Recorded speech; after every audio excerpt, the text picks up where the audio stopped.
Bismillah ar-Rahman ar-Rahim. In the name of Allah, the most gracious, the most merciful.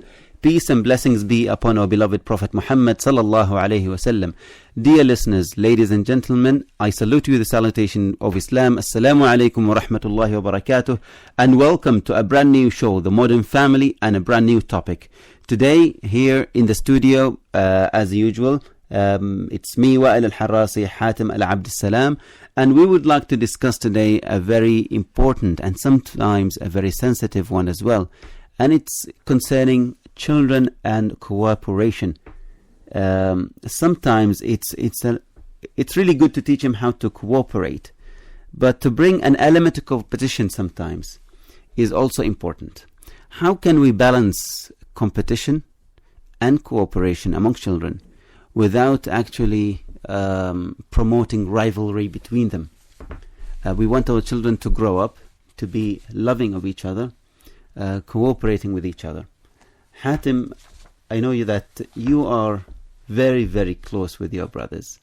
Yes. And you were brought in a way that I thought you cooperate a lot. But were you also brought up to compete with each other? And how did that affect you? Bismillah ar-Rahman ar-Rahim. In the name of Allah, most gracious, most merciful, all praise be to Allah. And peace and blessings be upon our beloved Messenger Muhammad sallallahu alayhi wa sallam. Assalamu alaikum to you, Dr. Wael. You're very, very true. I was brought up in a household where there was a lot of cooperation and teamwork and competition in somehow. But my parents didn't make it obvious that one of us has the lead. Mm-hmm. Among the others, and they always instilled in us the concept of role model. So my elder brother will be the role model for me, and I will be the role model for him, and vice versa with the others as well, regardless of age. So if he leads in a particular area, then he's going to be my role model. If I lead in a particular area, I'm going to be his role model, and the rest of our brothers and sisters as well at home. And I think talking to the children and explaining to them the importance of competing in goodness is very, very important. And many times we compete due to envy and jealousy. We compete in evil. So the parents have to make the children understand that competing is good in goodness is good, and is productive and is healthy. Dear listeners, that's how we introduce the show, and we would like now to introduce our wonderful guest, Mr. Ahmed Al-Mukhaini, who always tackles the problems in a very unique way, and we enjoy his company and his intellectual input. So Sheikh Ahmed, assalamu alaikum. Alaikum assalam wa rahmatullahi wa barakatuh, and thank you very much for having me again in the program. We can't do without you. Allah is very kind of you, very kind of you. I was very pleased to actually know that you have chosen this topic to be discussed in this month, in this blessed month this year, inshallah, because it is a topic not only has been very meaningful to me personally in my own experience, the way I was raised, and also the way I'm raising my children. Yes. But also because there's so much of research done on the role of competition and the role of cooperation, to the extent that they are made antonyms of each other. In the literature, and there are people on either side who believe that you can only do cooperation, you can only do competition, you cannot do both, which in my opinion is not right, mainly from experience, and also as Brother Hatim has just explained in his own experience. Yes. I think being a midway ummatan wasata, we always pursue a balancing act between where competition can be good and where cooperation can be good, because each one of them has its own pros and its own cons. But I think the beginning of why and how competition or cooperation begins with understanding your children Again, literature suggests that children can be, and very often are, born with traits. You have a child who has a competitive trait within him. You know, he can be stubborn, he can be somebody who can actually behave in a particular manner. So you need to tune your way of raising and the way you deal with that child subject to your observation of how that child is kind of disposed to behave. Sometimes this predisposition is physical. Sometimes it's circumstantial. You know, for example, they always complain that number 2 in children is always difficult. Because he has number 1 as being the first one and all the love and care. But they also say that number 1 has also a sort of complications because he's your guinea pig. You know, you try all sorts of things on that number 1. And I think there is pressure on number 1 as well, because we tend to tell him, you're the eldest, you need to be a role model. We don't tend to say that as much to number 2 or number 3. It's the first child always get this. So he's under a lot of pressure to be that role model. And maybe, to some extent, maybe this is arguably that we might even take away his childhood from him, trying to make him that big brother and the big role model, and not allow him to make any mistakes. But let us not forget the pleasant time that he spends with dad and mom alone, with no competition. Yeah, only for a year. Yeah. Exactly. And he has to pay for it for the rest of his life. Yes. And for that year, maybe he doesn't remember any of it because he was still less than a year old, or maybe 18 months old. But I still think that number 1 gets all the privileges, even the the father gets to be called by the name of number 1, Abu Flan. Yeah. So the privileges are all there, man. That's true to an extent. I mean, I do accept it. Socially and culturally, we do give a favorable treatment to number 1, and with all respect to the pressure you have really mentioned, it is a pressure that is craved for. You know, if you, for example, take number 2 and put him under the same pressure as number 1, as being second eldest or the person that you rely on, you would notice a change in the behavior of number 2. Because suddenly number 2 is put in the place of number 1, and, you know, he or she will be behaving differently. And saying he or she, I must also emphasize the difference between genders. Girls and boys have different attitude towards competition. Men or boys, generally speaking, I mean, I'm a father of 4 boys. Yeah, mashallah. Alhamdulillah. And, you know, my house is a continuous playground for competition in every single thing, okay? While with my nieces, it's a different world altogether. They tend to be more cooperative than competitive. Boys, I think, tend to be more competitive. And unfortunately, unless competitive boy is either bullied or being challenged for his masculinity, they will say, oh yeah, this is not a man, he cannot compete well. So even if he gives away, for example, his portion of the food or his right to choose something, his other brothers would not look at this as cooperation or kindness. They would weakness. They would find it as a weakness. Exactly. Yeah. And what is the role of us as parents when we see such a behavior? We have to prevent that child from repeatedly giving up his right or giving up his or behaving this act of kindness if we see that this act of kindness is being abused. And not appreciated. What about complimenting it? You have to compliment the child. You have also to remind the others that he is doing it out of kindness. There is no obligation on him. And in a way, though it is not always favorable, but you try to force the others to reciprocate the act of kindness that that one child or 2 children actually do. Say sometimes when my children have sweets, they would all have exactly the same sweets. I buy them the same sweets. I wouldn't buy anything for myself. I just wait for them or someone to offer. To offer me something. Sometimes they won't offer. But when I ask, there would be one in particular who would be rushing to bring something to me. Yes. And the rest would be just staying still, not doing anything. Would I be right in praising, let's say praising that, and sometimes even exaggerate in the way I praise that little child? I don't think you should do that, because in the story of Prophet Yusuf alayhi salam, we have a lot of wisdom.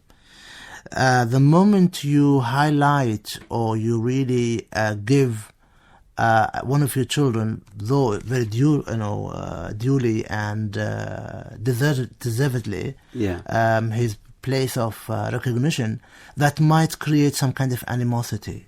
Okay. And jealousy, and warranted jealousy between him and his brothers or her brothers. So it's important to delve into it very carefully.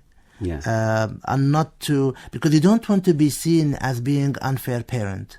Yeah. That will completely destroy your position as a role model and a father and a kind of a guiding figure. But whatever act of recognition you give has always to be justified. Okay. Always to be justified in front of the children, because he's done this and this. And I sometimes go to the extent of keeping a record of how many times I spoke about number 1 and number 2 and number 3. And sometimes I go out of my way to find good acts of number 2 or number 4 or number 1 who are not usually, who have the least number of praise during the week or the month, or who are the least, disposed to any act of kindness. For example, I have one of my children who tends to exhibit a lot of selfish traits.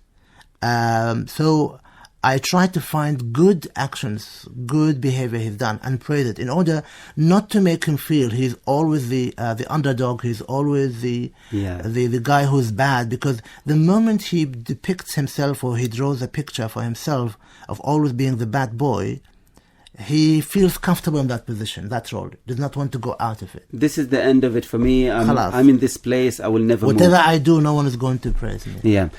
Very, very important topic. Dear listeners, I would like to remind you that you could call us on 24602058. That's 24602058. We have a wonderful guest here talking, Mr. Ahmed Al-Mukhaini, talking about competition and cooperation in children. Please share your experiences with your children, or if you have any question to our guest, please feel welcome to call us, and the number is 24602058. That's 24602058. Hatem. Yes, I just wanted to share some tips of our household, how we were brought up. I think sooner or later my father realized that he has 4 alpha males in the house, and he had to come up with a strategy on how to deal with us in such a way that we don't really have jealousy and animosity among us, and each one of us has the rightly owned decisions for things. So what he did, he used two main strategies. The first one is each one of us is responsible for one area. So for example, if my father wants to find out about anything which is technical, the leader in this would be my third brother, which is Hisham. So he would only go and seek his advice and consultation in this. Yeah.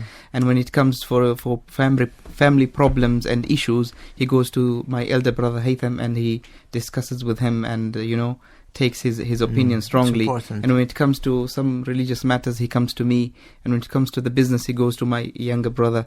So each one of us knows that we are leading in one particular area, and we respect the territory of the other. And the other thing that he did is the shura, consultation. He would always have a meeting and ask each one of us, what is your opinion in this matter?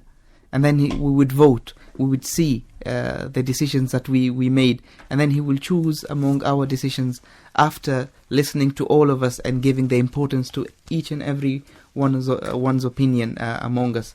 And this helped us to realize that we are not competing. We are on the same team, and we love each other so much, and we respect our dad, and we always try our level best to please our dad and compete in goodness. I think it's a very good tactic where you actually either allow children to excel in a particular area, or you help them guide that area, finding that area, guide them to find that area, because as Hatim said, it creates a sense of complementarity. Even in the political world, if you want to develop a good cooperative arrangement between countries, don't have these countries really compete in every single field. Give each one of these countries one area where they surpass the others, and they compete in the other ones.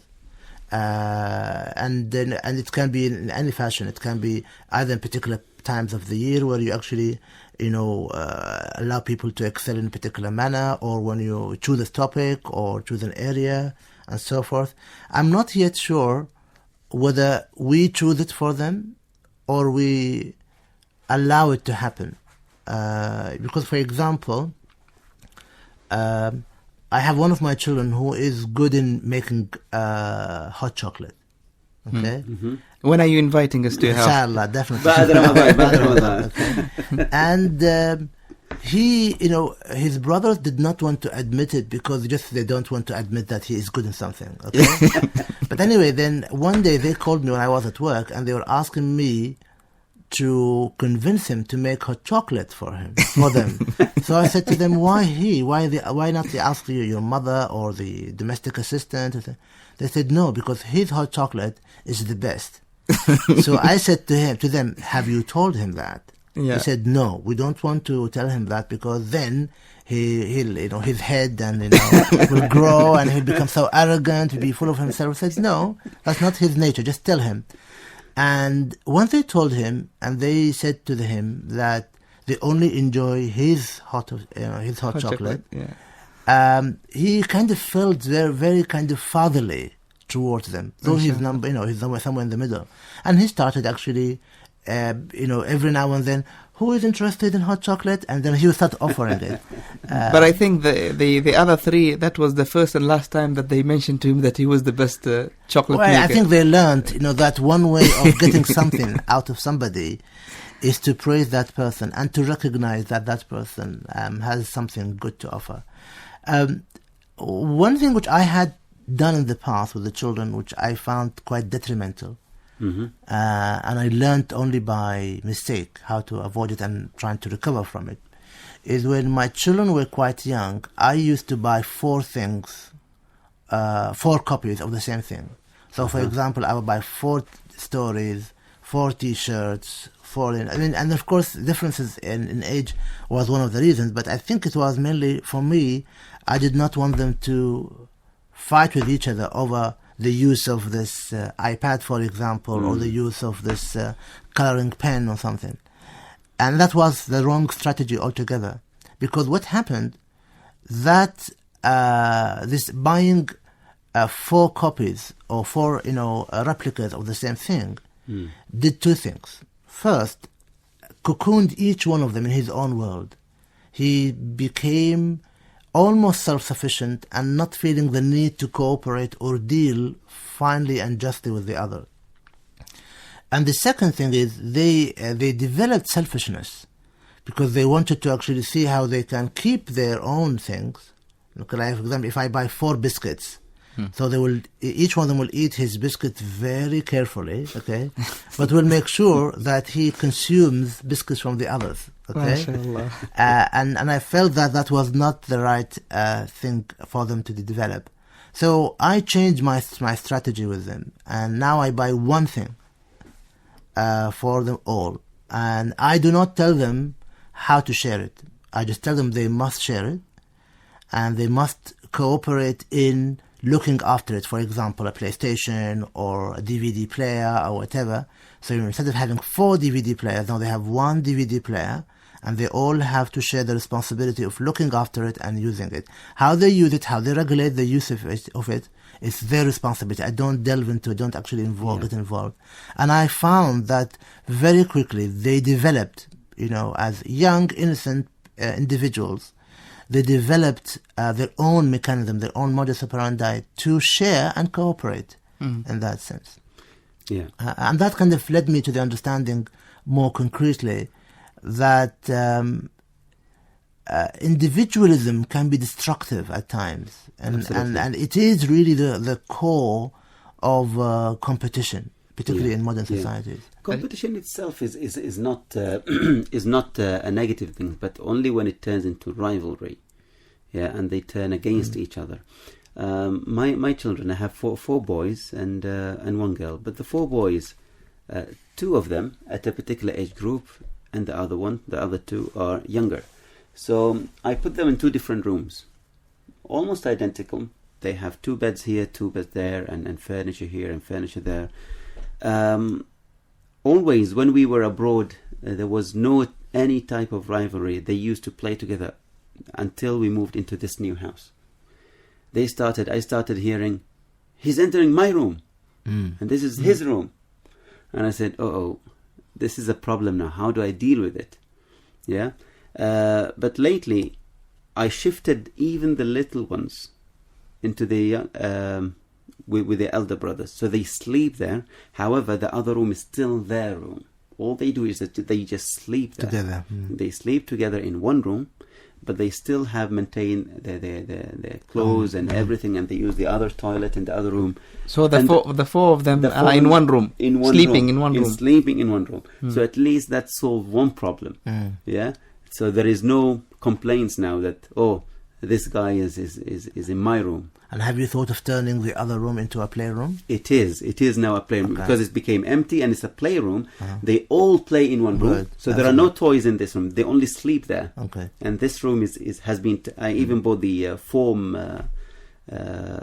floor coverings. Okay, good. So the whole floor is now all colorful and soft. They can bang their heads on the floor without harming themselves. Sometimes harming themselves is good for them. They do that automatically. Brother Ahmed, do you have a daughter? I don't have a daughter of my own, but I was very privileged to actually have my nieces, and at some moment in time, I was very much involved in upbringing them. And this might sound very complicated. When you have rivalry between a son and a daughter, as you know, the daughter is very close to the father, and the son wants to be like the father. So he will follow the father everywhere. He will imitate the father. And some of the things the father cannot delegate to the daughter because of her nature being a girl.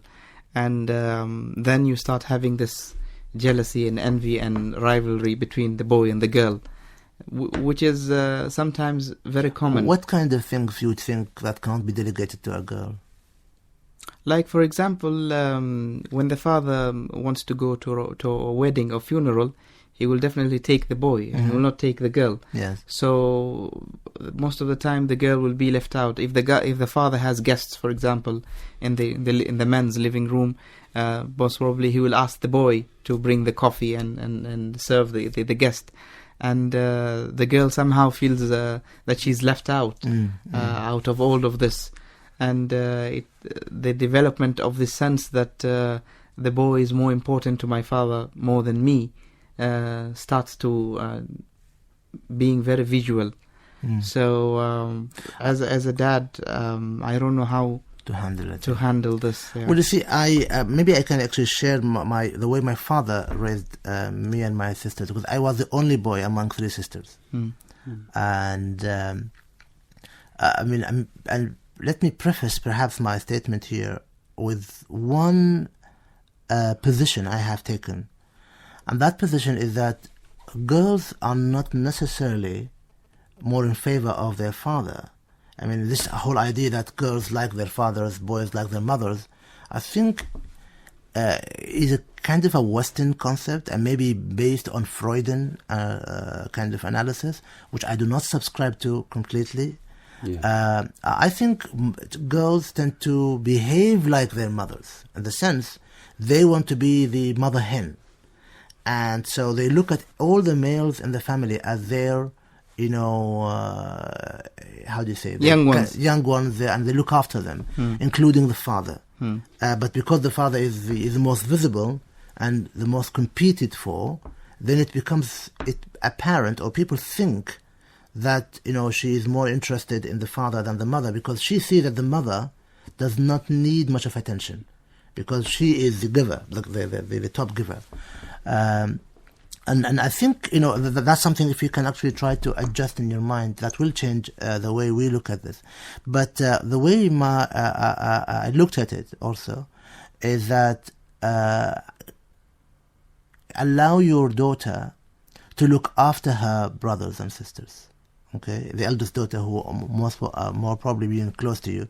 So this young boy of yours, who seemed to be in competition for her, let him fall under her care, and let her actually deliver visibly duties of care and care and love and attention to him.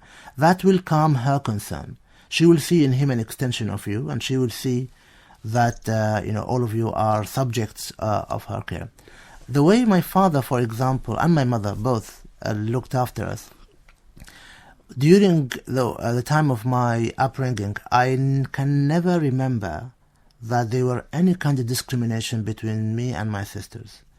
For example, we took turns in cleaning, we took turns in fixing bulbs, we took turns in fixing our own clothes, even took turns in throwing the rubbish out.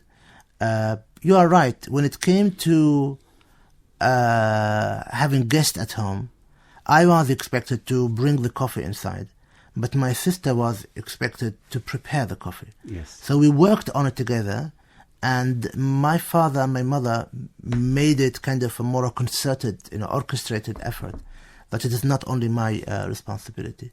Though delegating roles in a household is quite important, because it allows you a place where you can actually really develop yourself and find a niche where you can show your dedication and your quality work. So perhaps to summarize, I think have your daughter really look after her brothers, particularly this young brother, and she will be more comforted in that. And just make it clear to yourself that she is the next mother in the house, more than anything else. How did your parents address this cooperation? Did they do it as a command, or they explain to you that you are a team, and, for example, your sisters will prepare the coffee and you will deliver the coffee? My parents always told me that my sisters, because I was in the middle, right in the middle, that I had the duty to respect my elder sister. She is my older sister, regardless of whether she is a sister or a boy or a girl. Because she is older than me, I had to respect her. They also told her that there are certain cultural restrictions, that she would not be able to come and take the coffee inside the men's room. So we need to cooperate in that. So there was an explanation.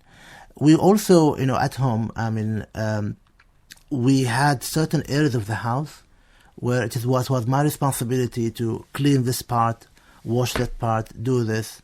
But we rotated at times, and we were, maybe now I would say we were encouraged. When I was much younger, I thought we were forced to help each other, because I thought, well, it's her area of the house. But then my father said to me, no, you have to help her. So I would help her help my other sisters, in all the kind of thing, and in the kind of thing they had to do. And that kind of created a wonderful sense of bonding between all of us, all four of us. Yeah. Thank you very much, Ahmed Al-Mukhaini. We'll take, dear listeners, a very short break, and we'll come back and continue. The topic today is about cooperation and rivalry, or let's say competition. You can call us on our numbers 24602058. That's 24602058. See you after the break. The Modern Family. Many children feel different in schools and in their home environment. How adults react to the difference will be critical. Children can either be celebrated because of their difference, or they can be ridiculed. If you're a parent or a teacher, utilize that time when your child is picked on as a learning opportunity. Be able to address and intervene when there's a situation that has created this difference. Allow children to feel that their difference is unique and should be celebrated. I've often talked to experts who have said that teaching children to be different is actually a damaging situation. Experts often say that, every children is alike and every children is the same. And that's not necessarily the case. We have come to believe that different children should just blend in and should become like everybody else. For some children of color and for children that are very different, it's impossible to blend in. The difference is to be celebrated. The difference is what makes your children unique. And that difference is what can empower them to contribute to the world and to contribute to their environment. Your children should know that the difference is important and it should not be hidden. Allow your children to express their difference with pride. Whatever the difference is, it is not a matter of shame, it is a matter of pride. It is seen as a gift and it should be utilized as one. Make sure that you yourself don't see your child's difference as something negative. Allow your son to celebrate it by you demonstrating that that difference is a source of pride and a source of celebration. The Modern Family. Dear listeners, welcome back to The Modern Family, and today with Ahmed Al-Mukhaini here with us in the studio and Hatim Al-Abd Salam, we are discussing competition and cooperation. How could we encourage our children to cooperate and grow to be cooperative among themselves and with others? At the same time, we would like to highlight the importance of competition as a method of raising children and teaching our children to be responsible. However, the competition itself, it has pros and cons. One of the most known cons is that it might even start some sort of rivalry between them. How do we deal with that, and how do we turn that rivalry into some sort of cooperation to make it a more comprehensive experience? Hatim, before you get into that point, the pros and cons of competition, I think what we notice from parents most of the time is that they instill this concept of competition with cousins, with the children of others, instead of doing it at home with their own children. On unfair grounds, actually, many times. It becomes sometimes unacceptable by the children themselves. Why should they be competed with other children which they hardly see, for example, or maybe the parents have seen one thing in that child which is, accelerating beyond your children, and I don't think any one of the children like to be compared with the children in other houses. Yeah. It's okay to compare them with their own brothers and sisters because they know their weaknesses and strength among themselves. But to be compared with another family, I think most of us tend to do that. And because as children we know that they have their own weaknesses and negative sides that they don't show to adults. Yes. Yeah? Or they won't show to their uncles. They will show to their parents, but they won't show to their uncles. Yes. Yeah. I think the key lesson or the key instructions perhaps is never to compare. Also sometimes parents compare themselves with children. They will say, "When I was younger, okay, I used to do this and that." I remember this. We all do. Yeah, and children now, pardon me, the children now will tell you. My children say to me all the time, "You can't compare yourself to us because you are different." And I say, "Why I'm different?" "Well, you were raised in a different time, you had different resources, so children are very aware, aware of the differences in our time and our resources and their time and their resources. So I think avoid comparing a child's performance to you or to their cousins or to their brothers. And I think you need to remember that this comparison really reflects your own ego. When you say, "Oh, look at your cousin, he got A's in his..." it's only because you felt that, gosh, what a shame. My children didn't get an A, and look at my cousin's children, they've all got A's. It's all about our image, okay? It's not about the child. Yeah. So let's make, and the children will understand this, they would know, the children are generally very intelligent. So let's make the comparison more with an agreed ideal, not with a person. So Okay. let's agree on an ideal situation. How much, for example, and this is one of the points of differences between me and my wife. My wife thinks that all my children should get an A. Okay, and I do not agree with that. I think each child has his own or her own areas of strength and weaknesses. So I sit down with them and I agree. How much do you think you will get in this subject? How much, what is your best you could do? Okay? And they set their ideal, they set their ceilings. Mm-hmm. And then when they, at the end of the semester or the term or at the end of the year, you compare their results with they expected themselves to achieve.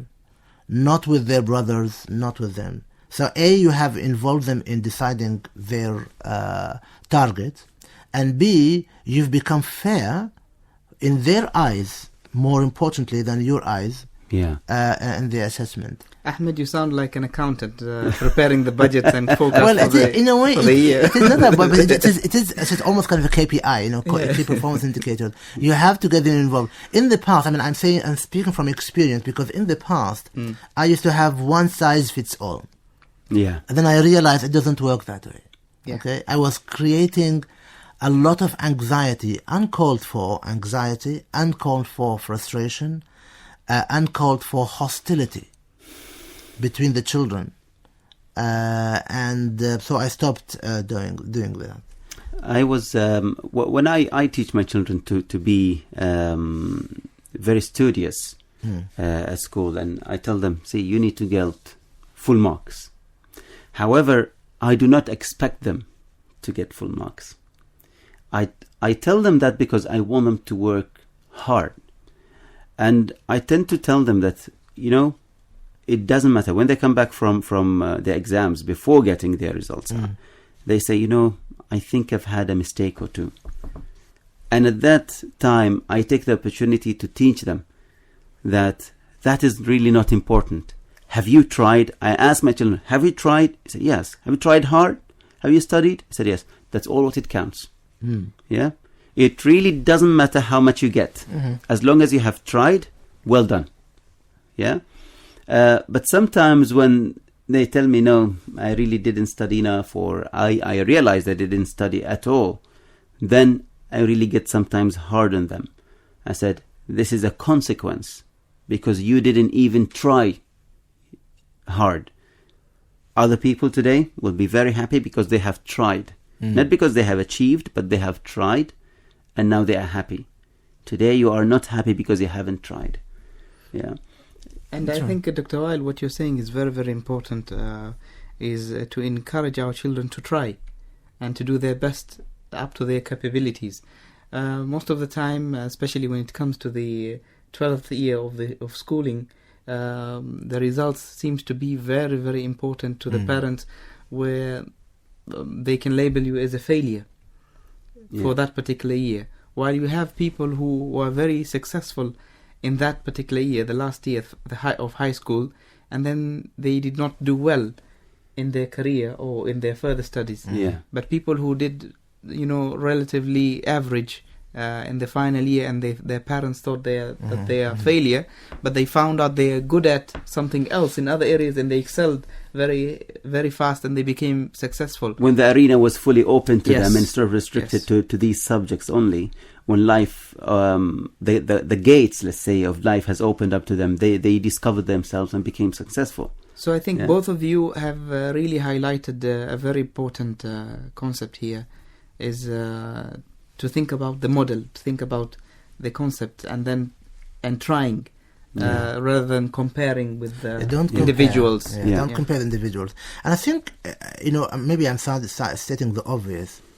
It's important that when we talk about education or, any other elements of raising a child, it's important to not make our love to our children conditioned by their achievements. Unfortunately, sometimes people, without intention and unintentionally, they would say, oh, I'd love you more if you do this. Okay? I would really love it. I would give you all what you... I think it's the wrong incentives and it's the wrong statement. Your love for your children must be consistent, regardless whether they failed or they excelled in school. And unconditional. Unconditional. It has to be unconditional. And you have to remind them of that. And you have to, precede any statement, any lesson, anything you say to them, that no matter happens, I love you. I care for you. You are my child. But whatever you're going to do now is going to impact your future. It is your future. It is your life. My love will be untainted. But your abilities, your options, your choices will be limited. Yeah, because love is really the emotion that anchors the relationship between a child and a parent. And once we use that anchor to make a competition between children, or even unintentionally, we just tell them that if you succeed, I will love you more. Then automatically who comes second would think that, oh, he's just unanchored himself from me, so I'm alone. And I think, love is something, a kind of a sense of assurance. A child likes discipline. Generally speaking, a lot of literature suggests that children like discipline. By discipline, I don't mean, smacking, whatever. I mean order. Discipline means order. Children like discipline, providing that discipline is given under the umbrella of love. Okay? Mm-hmm.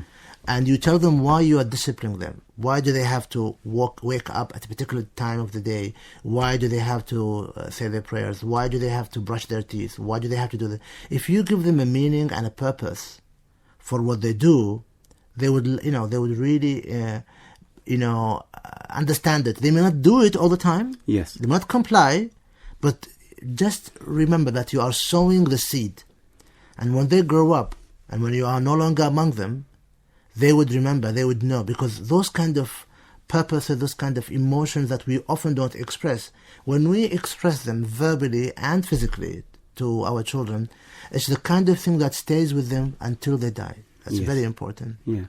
Particularly when we are at this age of raising a child before, until they are in the teens, very complex period of time. Their hormones change, sense of competition change, sense of cooperation sometimes non-existent, and so forth. And particularly, unfortunately, that the media around us, the world around us at large, is a competitive world. Yes. It is not a very cooperative world. Very, very few cases, but most cases we have a very competitive world. Even, for example, at work, the only way people are being groomed, that the only way you can make it through and to promotions is either to annihilate your competitors or be very nice to your boss, and they start plotting against each other. Okay, and I see that in quite few workplaces. Yes, and that's mainly because the world around us is a competitive world. So we need to teach the children about the cons of competition, and pros too, but mainly the cons of competition and the pros. So let's emphasize on the advantages of cooperation, and focus on the disadvantages of competition, because they already are immersed in a competitive world.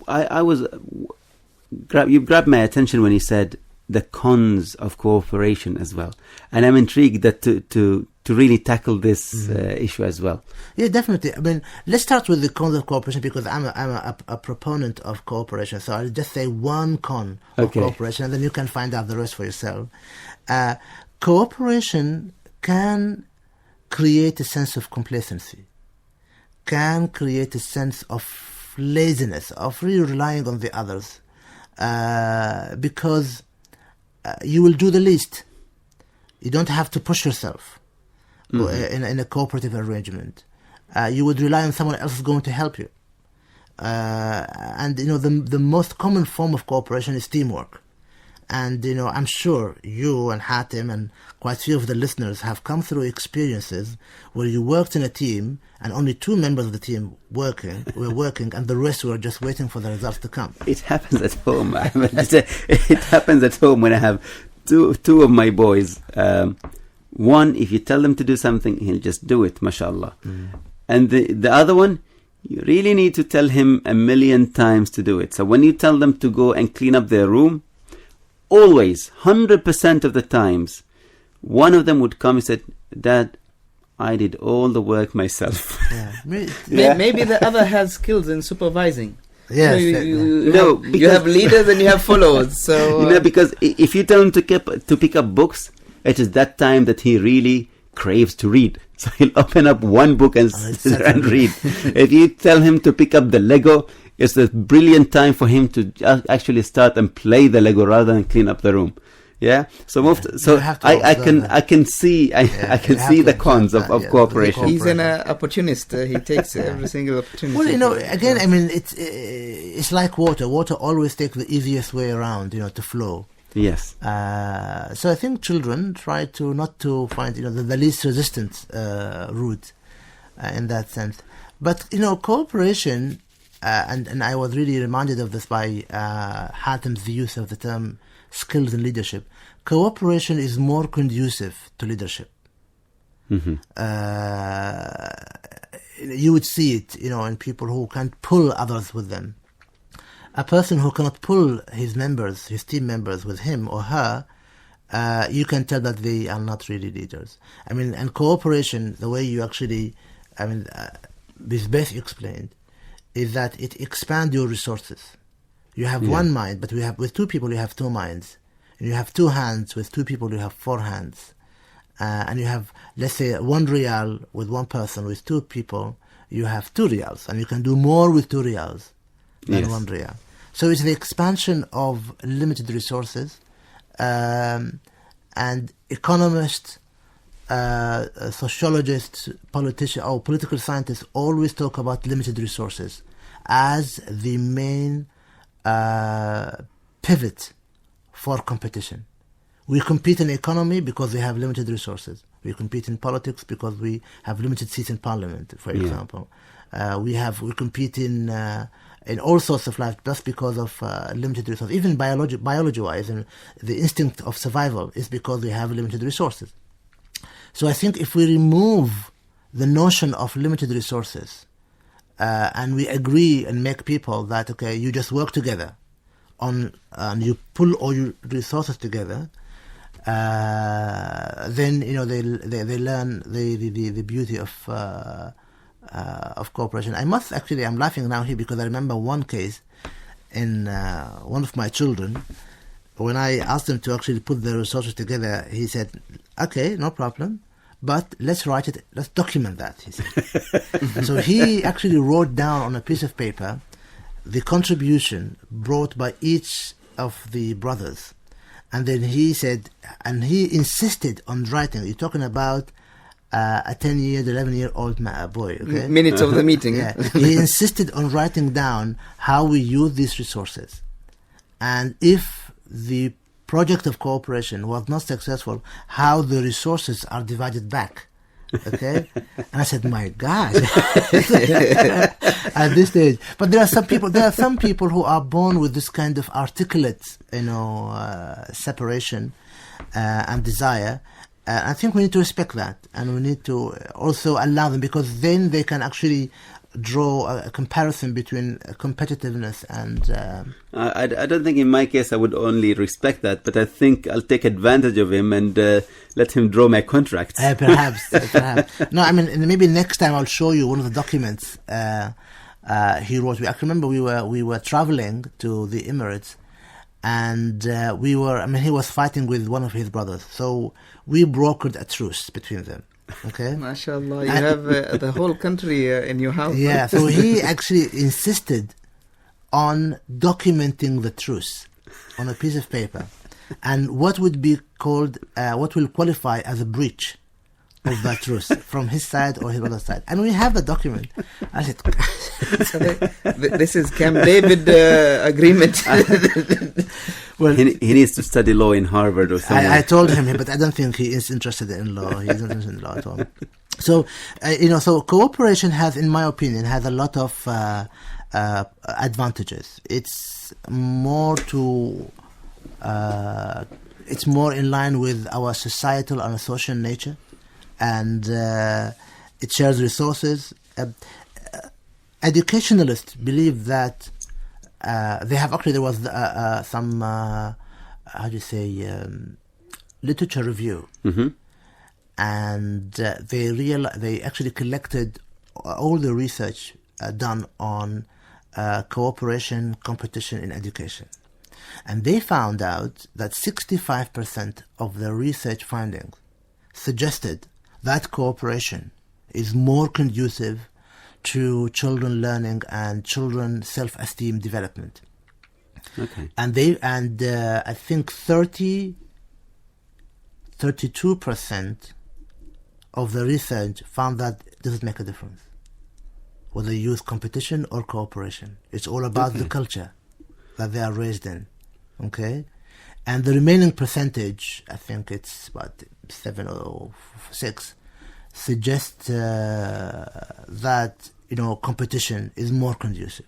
So competition is not really conducive to learning at all. Okay? It's conducive to having a sense of achievement. Oh, I won, I got that. Yes. It may create confidence, but that confidence might lead to arrogance, if you are not very careful. A very thin line between them. A very thin line between them. And it can be, as we discussed earlier, it can lead to hostility between children, particularly brothers, jealousy. Yes. And unfortunately, recent research about jealousy between siblings suggests that in some countries it has reached a very frightening level, to the extent that siblings would plot the death of their siblings. Some siblings, because they are so, their cognitive skills are, so immature, and they only think of the immediate thing, attention of my father or my parents, to be known in school and so forth. Or it leads the losers, as they claim them to be called, to suicide. There are some countries with high rate of children suicide because of this over reliance on competition. On competition. So this is one of the major cons of competition. Because they keep pushing children. Yeah, one of the cons that I see of competition is that sometimes when it is inevitable that one would win and the other one would come second. I wouldn't want to use the term lose. Yeah, it's definition. How you define it. Yes, how you define it. But the social or the cultural definition of loss is negative most of the time.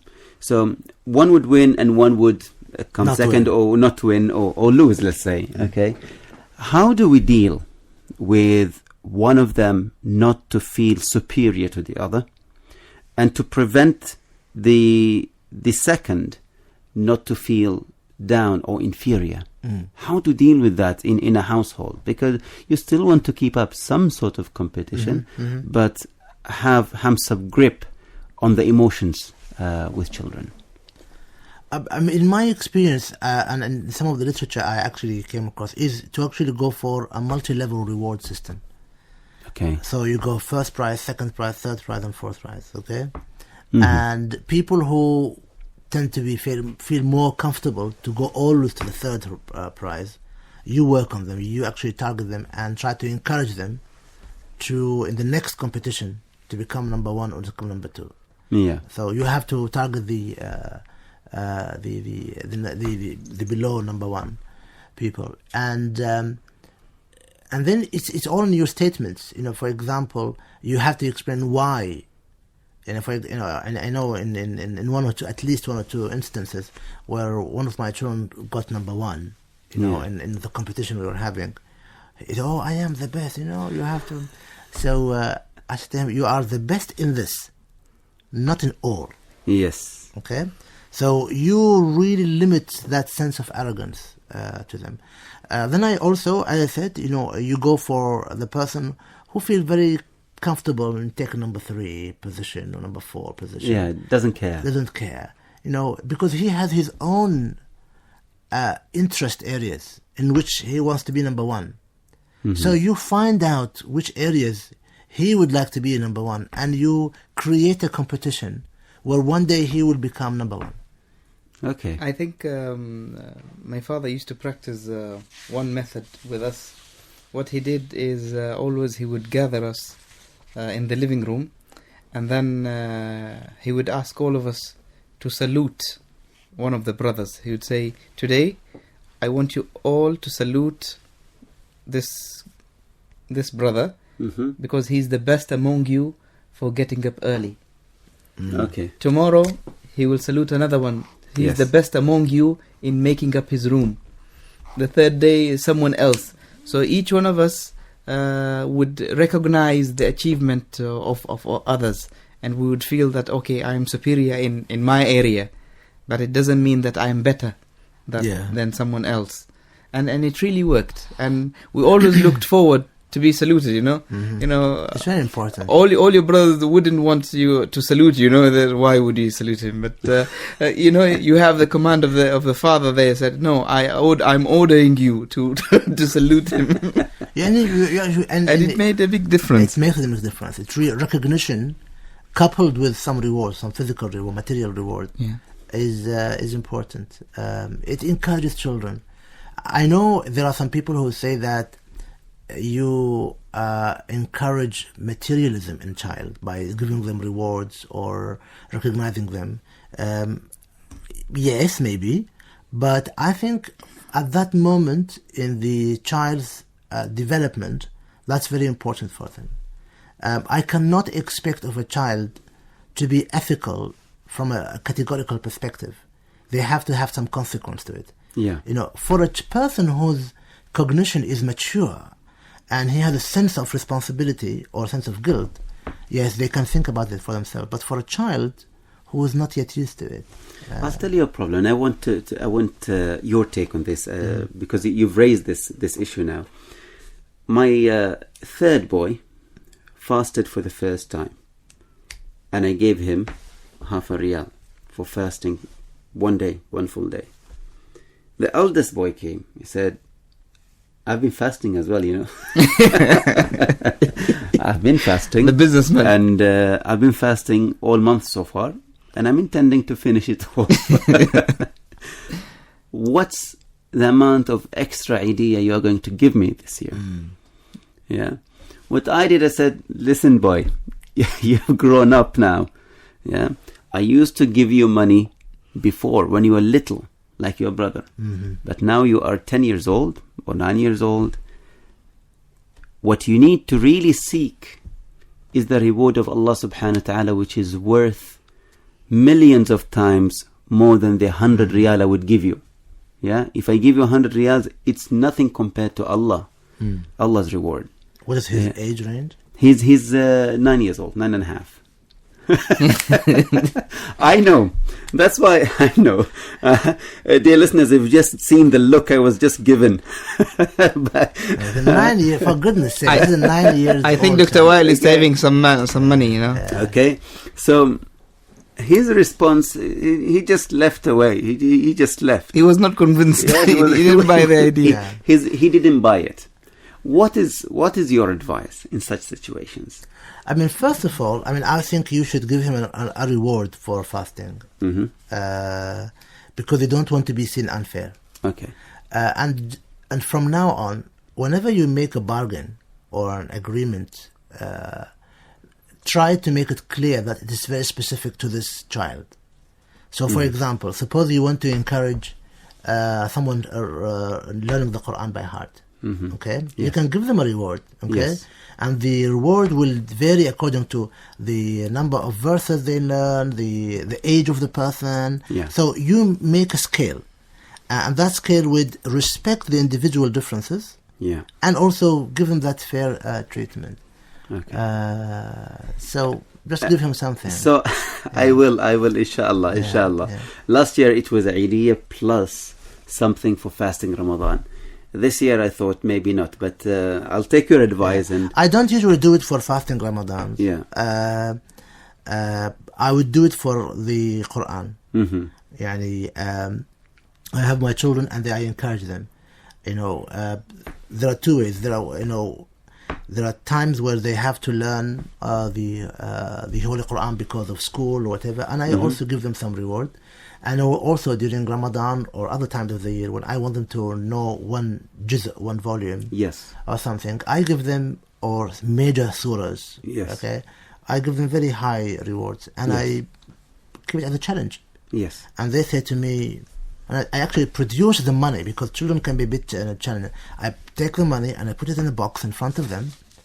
Okay, this is the money. Okay, and whoever actually manages to learn that surah by heart will take it. And they say, even if the four of us does, I said, yes. Even the four of you do, I would pay the same amount for each one of you, because the amount is linked not to the competition, is linked to the value or to the process itself of learning the Quran. Thank you very much, Ahmed Makhairi, for that. We'll take a very short break, dear listeners, and we'll come back after this break. We would like to remind you that our numbers to call are 24602058. That's 24602058. Stay tuned and see you after the break. The Modern Family. Sibling rivalry is a natural occurrence in any family. And when it is there, parents, first of all, have to honestly look at, do I in any way contribute to it? Do I spend more time with one child than another? Do I actually favor one child? These are questions parents have to honestly ask. But one of the things I've really struggled with is, how can you try to minimize a sibling rivalry? So I asked a lot of adults, what do they remember about times where they felt that the parents gave them their undivided attention? And what it was is when they had time alone with the parent. So one of the things I've suggested to parents, if you have young children and you're reading to them anyway, or you're playing with them, say, when I read to you or when I play with you, even if the phone rings, I'm not going to get it. This is such a special time with you. And with a number of kids, even scheduling almost like appointments to say, on this day I'm going to spend time with you, on this day I'm going to spend time with you, actually helps kids to feel things are fairer, because they know they're going to have times during the week with the parent alone.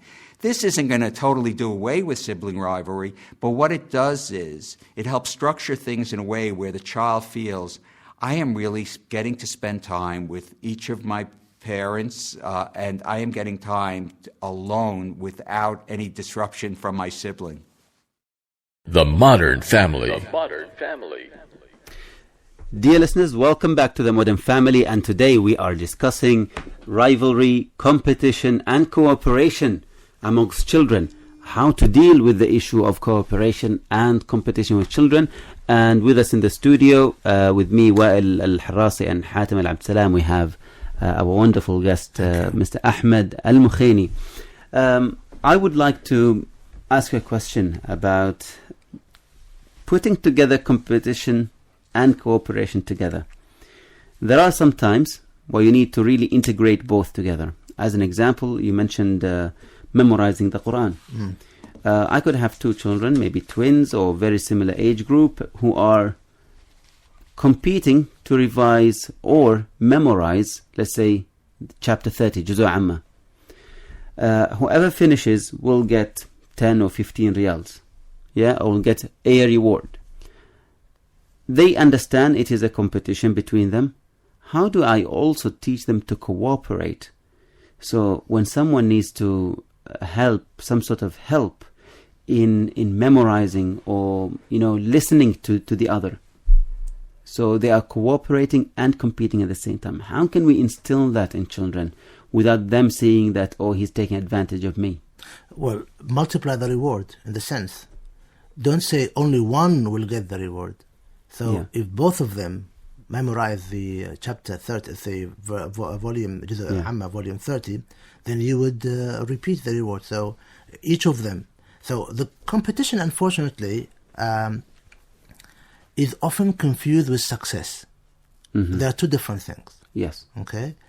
So what you are trying to do is trying to make them successful, trying to achieve success by both of them memorizing the Quran. Yes. So what I would do in your case, I would, for example, say, whoever memorizes the volume, the Juz' Amma, I would give him, let's say, 30 riyals or 50 riyals. No time frame? No, you have to give time frame. Okay. But you do not say that only one will get it. Yeah. Whoever would.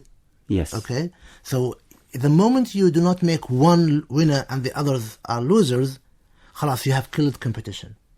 But you just say, whoever is going to memorize that volume, I will give him 30 riyal. You have actually merged the competition with cooperation. The other dimension that I used in the past is if I ask each other, if you ask them to help each other. Mm-hmm. So, for example, I would give another reward for example, if you learn the Quran and you want someone to actually help you memorize it, you need to recite it in front of somebody. Mm-hmm. And if I'm not available, then you ask the help of your brother. So I gave them also rewards for helping each other. Yes. To fully memorize. Because for me and them, I defined the objective. The objective or success equals all of them know the Juz' Amma by heart by this day. That was my objective, for example. Okay, this is in an environment where there is reward. Yeah. Mm-hmm. However, sometimes there are things that you actually don't reward children for doing. For example, you have a chart for making up the beds, tidying up the room, and picking up toys. Yeah. In that chart, whoever achieves anything or does anything, you'd have a star for them. That's a reward. Yeah, that's a reward without involving, we're not talking money. about monetary reward. Yes. Okay. So we have that. So in this case, how do you also raise competition between them? Because competition or even cooperation. Because as you said earlier, sometimes it might feel that one of them would take advantage of the other, that he will do the most of the work. Sometimes competition itself, they don't see this as enough incentive to do the work. It is individual. Are you marking them for individual achievements? Yes. So each one of them is making up his bed, or is each one of them making the bed of the entire four? No. Each one making their unique bed, mm-hmm. and they will be marked individually. And how do you announce the results? There is a chart that is hanged in the room, mm-hmm. and at the end of the day, we ask them who did this, who did that, and then we put the stars. Okay. Yeah, and some of them would see by the end of the day that they had, less stars than the others, and they would try and plead that negotiate. There is a reason.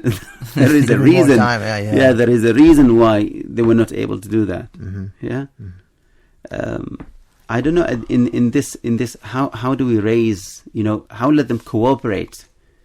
So if one of them finish doing up their bed, it's good to help their brother as well, especially if it's their younger brother. Mm. So the final look of the room, of the shared room, looks even better and neater. Add it as a criterion. So at the moment, your criteria is making individual bed, picking up their clothes, whatever. Mm-hmm. So add one additional criterion that forces them to work together. At the moment, the criteria that you have developed are individual criteria. Yes. Each one of them would have to do it on his own. Yes. So there is no need for them to cooperate, but do something on the common space. And do we need to reward cooperation as well all the time? I fear that I wouldn't know when to stop. Mm.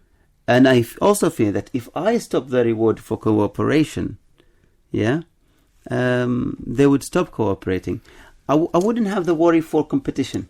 I think... because competition feeds ego. Yeah? I think this should be done exactly how it is done in organization, where you have the bonus, the annual bonus, where it relies on two factors. One is your performance as an individual, mm-hmm. which is monitored throughout the year, and the other is the performance of the industry as a whole, which is monitored at the end of the year. So the teamwork or the cooperation among them should be labeled or should be graded at the end of the week, for example, that this week, what was the cooperation among you? But the individual one should be on a daily basis. Well, that's what I mentioned. What I said here, they have to be a common thing. At the moment, they are marked according to individual space. If you create a common space, if you create a common criterion, and you mark, and you grade how they worked on it, then you have achieved this issue about cooperation. I hear your concern, Dr. Wa'il, about cooperation. There are 2 points perhaps that this issue raises here. First is, you do not have to do an award for cooperation all the time. Make cooperation as part of the process. So you do not reward cooperation per se, you reward the outcome, which can only be achieved if they actually adopt cooperation as a process. I like that, yeah. Okay? And the second thing is, you have to have your reward system on and off. If you keep having a reward system for everything, every project, every aspect of your children, you would soon run out of money. Okay? So you need to create a balance in their mind, in their reasoning, when to do things and how to do things for their own values, and when to do them for because of the reward or punishment, the carrot and the stick. Sometimes use the stick. Don't always use the carrot. Children can respond sometimes to the punishment. And I don't mean, solitary confinement, but I mean something like grounding. You deprive them from something they like. It tells them, it teaches them a lot of stuff, but not to do it very repeatedly, not very often. I have a very important question, Ahmed, for you. Is when you have the difference, the gap between the age group is huge between your children. How can you encourage them to compete and to work together, as they are in the two far ends? Like 10 years difference between the children. So how do you... I think competition the at capabilities that age, of these two ages are totally different. very much. Yeah. I don't think it will be fair to do any competitive unless you have the competition criteria relative to their age group. So, for example, if you want to use the example of reciting or learning the Quran, the competition for learning Surah Al-Kawthar for a 2-year or 3-year-old child is fine, but you cannot use it for somebody who is 15 years of age. You have to change the chapter he has to learn. So change the yardstick. You have to change the yardstick, because you cannot use the same yardstick for both. And perhaps maybe avoid competition, because it can be misleading for them. Maybe just work on cooperative arrangements where they teach each other and something like this. Pardon me. For example, during exams, I try to encourage the elder ones to help the other ones revise when I'm at work. So when I come back, at least they have done something. And you employ the elder ones as teachers. You actually, give them monthly or weekly payment, and that makes them feel responsible for ensuring that the other person is doing his or her own work in that sense. For me, competition overall, is good. My concern with competition is that it's easily done, it's a vicious circle, and you want to eliminate all your competitors, slowly, eventually all.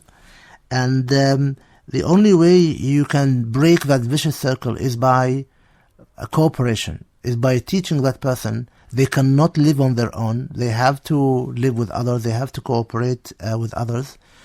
And again, maximizing the potential of your resources. And I think this is very, very important, Ahmed, especially when it develops to the workplace, that your success doesn't mean that you should step on others. Of course. You're competing with others. It means also extending a hand to them when they need you. We have an interesting proverb in Arabic, which may not be exactly the right proverb, but it has a sense of competition and cooperation. And it says, عدو يعني عالم خير من صديق جاهل. Okay? Mm-hmm. If you have an enemy or an opponent who is learned, it's far much better than a friend who is ignorant. Which means that even if you should seek to enlighten your competitor, because an enlightened competitor hopefully will be more ethical. Yeah. An enlightened competitor hopefully will be a person who respects you and respects the area of competition that you are in. Yeah. But someone who is ignorant, who does not know all these elements, would be quite challenging to keep up with in that sense. Yeah. So it's all to do with how we define things and how we look at things at large, in that sense. It's a very very complex issue sometimes, because it has an aspect of gender and how to deal with it, different age groups, which makes parenting a very challenging issue in itself. It is not easy. Thinking of all of this, and today we're only discussing one aspect, which is just cooperation, competition. How much time do we actually spend with our children? Can we really manage with everything that goes on with our children? This is part of their development. Are we there for the most of the time of their development? Are we there to fulfill their development needs? What is happening to our children when both parents are working, and most of the time they're working, doing the career, and then their businesses, and then this, and then that? It's to me, it's daunting. It's a daunting task, definitely. Especially that we see that the majority of women today are working women, unlike in the past decades. Yeah, when it was only the majority, it was the workplace was a male-dominated place, and the mothers would stay maybe at home. And we've discussed several times here that in many even European countries, they give a parent or a mother more than 2 years to look after children, to raise them to be good citizens. Are we now as a country looking at this as a possible problem, or just filling the market need with employees? Well, first of all, I think parenting is not a responsibility of mothers only. It has to be both men, fathers and mothers. And at certain stage, it's more fathering than mothering that is required to actually be affected. The second point, it's all about time, how we manage our time, and we have to decide our priorities as individuals. Yes. I know people who have put for themselves, their targets was to be successful at work, to get more money. Their way of interpreting being good to their children is to have more money and to have wealth and a good house or whatever. Yeah. That was definitely not my target for myself. Yes. So people have to revise their target, what they want to do. Men particularly, we always hide behind, I'm outside working, I'm spending my time, which is true, but it should not be an excuse for us not looking after the children. Thirdly, I think when it comes to raising a child, it's important that we pay attention to how we behave as individuals, because no matter what we do, no matter what we say, our children will look up to us. We are the role models for them. Yeah. And we need to be very cognizant in that. Regarding the point about what are we doing in this country? Yes. I think, unfortunately, in this country, the way I look at the education system, whether general, basic, or tertiary, I do not see much of emphasis on building the individual. Yeah. I see a lot of emphasis on building or on making certificates, people who can go and join this job or create kind of workforce.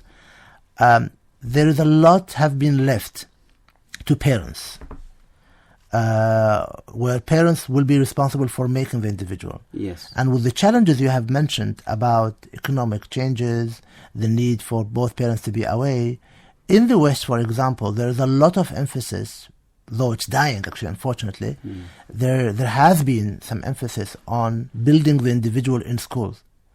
Unfortunately, this is not going anymore there, not going well anymore there also. So I think we need to look at our education system. I would like to trust the school that I take my children to. One of the reasons why I'm taking my children to the particular school where they have their education is that this school provides them with a sense of family. It looks after them as an individual. Academic achievement is something you can always get. Yes. But it's building the individual. These nuances about competition, about cooperation, about feeling integral, about feeling self-respecting, which as parents we should be responsible for. But I think there's a lot of burden that should be put actually on the education system. And are you aware of any strategic plans within the government, let's say, of not only tackling the educational issue? We know there are some pitfalls there in the education, as you mentioned, but what about dealing with parents themselves? Because they are parents and they are also employees. Yeah, and I think the focus now is just to fill in the market with Omani workers, and especially women, with the empowerment of women and all of that. Plus, there are a larger number of girls graduating from school with higher grades than boys, which is now another alarming issue. It's a global trend. It is a global trend, but Oman more specifically, about 90% of graduates entering universities and colleges are girls. Not saying that we have 90% girls in the population split, but boys tend to study less than before. Yeah, and they are content to receive 700 riyals and working the police force or in the army. Yeah. So this is another also trend that will shift the social structure. Definitely. In the future. It is something that we need to prevent, because when it really happens, it will be too late, and a big wide chunk of let's say a whole generation will pay the price. The children of these people. Yeah. It is something that we hope through this program and us as individuals walk towards influencing people in power to do something. We should have parents support group and parents counseling. It's very important. Yes. To actually get us ready for the next step. And I always say, there's something that we don't pay attention to, and people might think this is trivial. Town planning. The way we plan our towns, our motorways, it helps a lot in us managing our time and the activities we do. Today, I really think the way we plan our cities is like what they call battery chickens in farms. Fill them in one place, not thinking of what is the quality of life after we build this area. How will it be? We don't plan that. When we plan our workplaces, I commute from Seed to Qurum on a daily basis, and it's a struggle. It really affects negatively the amount of time I spend with my children, because I spend an hour driving to work, an hour driving back. You're lucky. Yeah, I'm lucky. I'm one of the lucky ones. Yes. Yeah, and if you're considering me as lucky, it really tells the story of how we suffer, and only if things were planned better.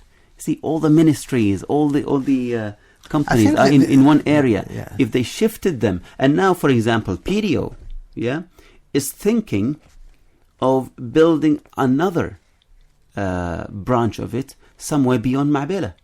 It is one of the things that they're thinking about, because they thought, okay, we have a lot of people coming from this way, and it's affecting their lifestyle. Dr. Wild, it's not always about planning, because I think people are good in planning. It's about implementation.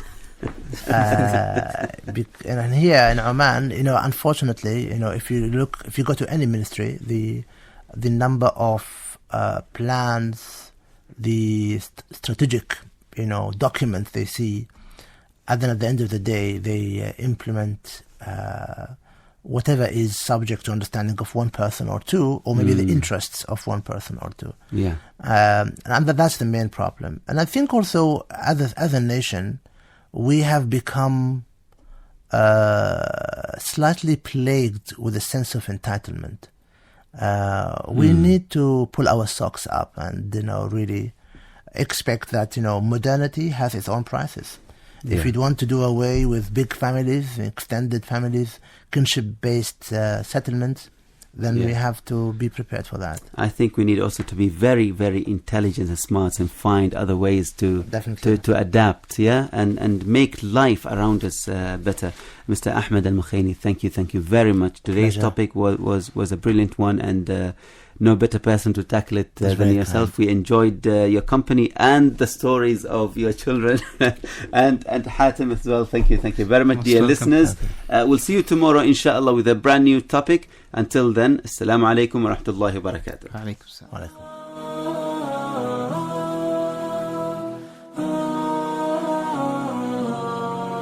The modern family. The modern family. Let us bridge the gap between generations. Let us shape up the modern family. I remember